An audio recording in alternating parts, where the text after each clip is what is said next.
আজকে একটা রুই মাছের রেসিপি করবো, এই জন্য মাছগুলো ভাজা হয়ে গেছে। এবার কয়টা কাঁচা লঙ্কা দিলাম, এবার টমেটো পেস্ট করে রেখেছিলাম সেটুকু দিয়ে দিলাম।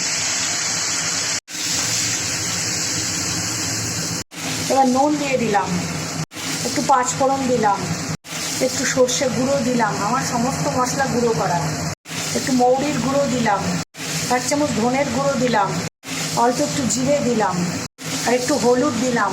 বড় চামচের 1 চামচ সাদা তিলের গুঁড়ো দিলাম, ছোট চামচের 1 চামচ কসুরি মেথি দিলাম। এবার ছোট চামচের 1/2 চামচ কাশ্মীরি লঙ্কার গুঁড়ো দিলাম, ছোট চামচের 1/2 চামচ আদা বাটা দিলাম। এবার আমি 1 কাপ জল দিয়ে দিলাম।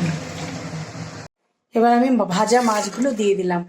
মাছটা বেশিক্ষণ ফোটাবো না, ভাজা মাছ তো। এবার একটু গোলমরিচ দিয়ে দিলাম।